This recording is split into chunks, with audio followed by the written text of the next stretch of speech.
I'm not dependent on punch power, you know. You know what, it takes a lot more than that to be a great fighter. A lot more than that to be a great fighter, so there's various ways I'll win. But I've got the fighter spirit, and that's how I'll go in there and break him down with my spirit.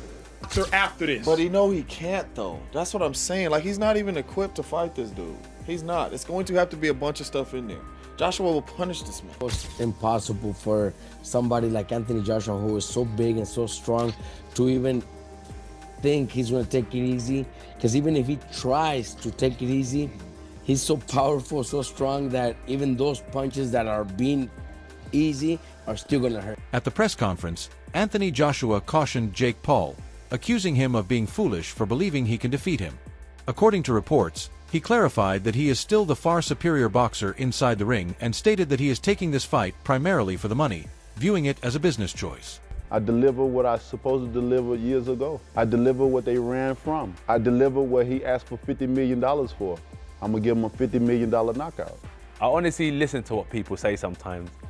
They're avoided, this person's running. I honestly think some people are deluded.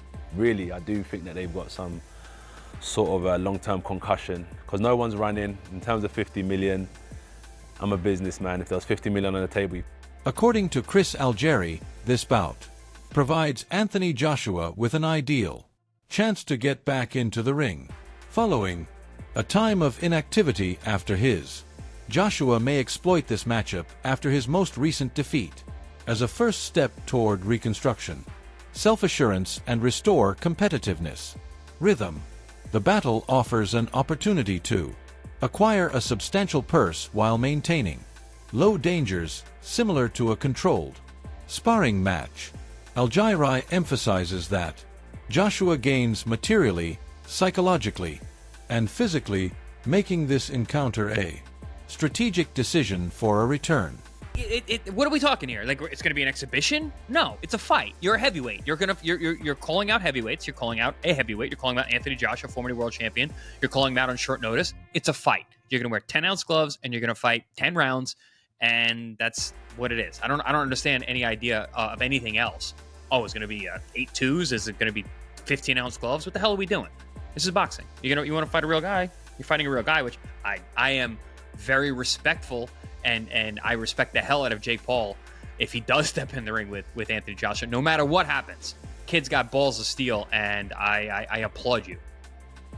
Well, the reason I say we don't know yet because Jake Paul has fought in his last fight with Gervonta Davis was going to be an exhibition. They had to do that because of the weight difference. This is still a weight difference here. I mean, Anthony. No, there's not. No, it's not. It's heavyweight. It's the same weight class. Well, what do you consider Jake Paul? Cruiserweight or heavyweight? Heavyweight. How much did he weigh his last fight? He's fought at cruiserweight. He's also fought at heavyweight. Against Tyson was at heavyweight. He was. What was his last fight? He's a cruiser. He's a heavyweight. What was his his last last fight?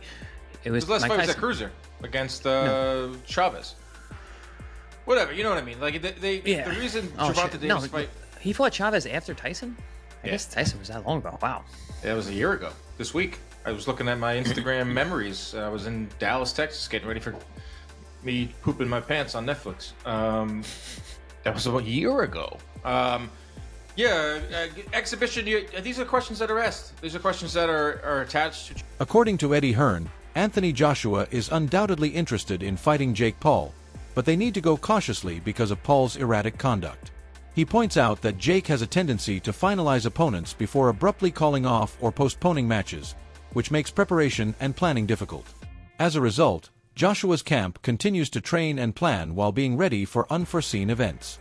Hearn highlights that Joshua has a major cash opportunity, possibly one of the highest paychecks of his career, if Paul is truly dedicated to the fight. Additionally, the promoter highlights how crucial it is to strike a balance between excitement and caution so that Joshua can benefit from the fight without being interrupted or distracted. Hearn's approach emphasizes the importance of patience and preparation. The emphasis is still on getting the fight while safeguarding Joshua's career and optimizing the possible profits because Jake Paul's unpredictable personality necessitates careful handling. JJ Paul news seemed to come to a surprise for many. How close are we to making that fight, Eddie? Not that close. I mean, there are conversations. There's a lot of hurdles to overcome. But if he's serious about the fight and if it can get made, there's a very good chance we'll do it. Is it on Netflix, and what did DAZN have to say of the fact that it might? One of the hurdles to overcome. But we were going to have an 8-round run out in December. Just so happens it might be against Jake Paul. Have you spoke to Nikisa? I know you're not friends with him. What are the conversations you've had? That's who we're talking about, you know. And if they're serious and if it's real, there's a good chance. But listen, we could wake up tomorrow and he's announced another opponent and he just used AJ's name for clout. Listen, I have to respect him if he takes the fight. But who knows? What do you think Dana White will make of this fight? I mean, he did Mayweather against McGregor. He doesn't like Jake Paul. I really couldn't care less what he thinks about the fight. AJ's going to make close to or around a career high payday, and we'll take. Paulie Mulgy highlights that even though the bout is officially classified as an exhibition, Anthony Joshua will take it very seriously. He notes that Joshua has never underestimated an opponent in his career, and when he enters the ring, he will use all of his strength, concentration, and technical expertise.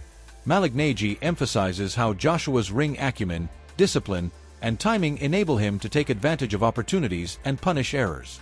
Ryan Garcia concurs, pointing out that Joshua's innate strength and accuracy make his blows extremely dangerous even if he decides to reduce his intensity. The two analysts' combined observations highlight the fact that Jake Paul is, despite its advertising or entertainment framework, the battle cannot be regarded lightly because it involves a serious physical hazard. They emphasize that Joshua can control the fight's pace, distance, and momentum thanks to his experience against elite heavyweights.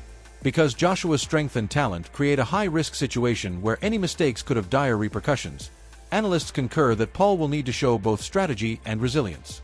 The conversation demonstrates that both sides must be prepared and show respect for one another. The bag now, and if you listen to this, it's definitely out of the bag.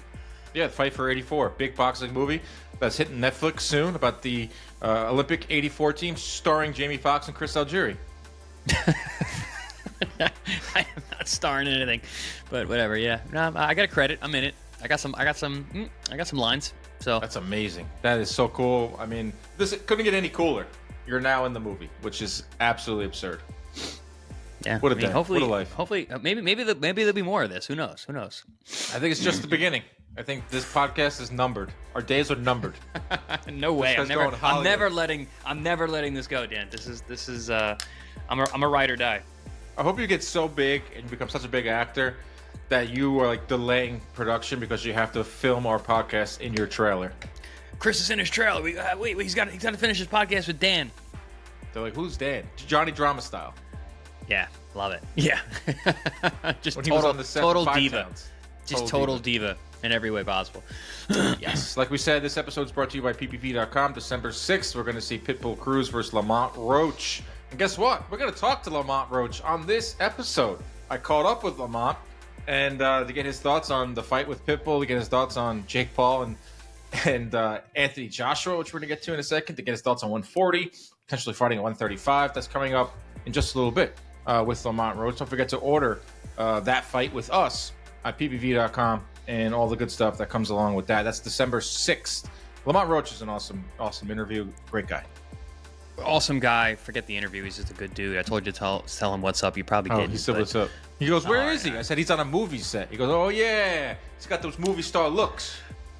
See, that's what I get. But yeah, no, he's a good dude. We see him. He trains down in Florida now. He's over at the Pro Box TV training facility, so we get to see him down there training. He's whipping on all the guys over there. But good people, good dude. Good. His dad's awesome. His brother Jordan's great. He's another one to look out for. I think he's a flyweight? I think he's a flyweight coming up, or a bantamweight. But yeah, great family, good boxing family, great boxing heritage. Yeah, and I can't wait for that mega card. Big card December 6th, and he's the headliner. So we're going to get to him in a second. Some big news broke. Shocking news. According to Ring Magazine, Anthony Joshua is going to step in for Gervonta Davis and fight Jake Paul. We don't know yet if it's an exhibition. We don't know yet the rules set. We don't know the date. These are preliminary talks that are ongoing. Yes, I work for MVP. The notion that Anthony Joshua should stay away from a fight with Jake Paul only because it is thought to be unusual or entertaining is criticized by Dave Allen. He notes that Joshua's physical condition is still at its best.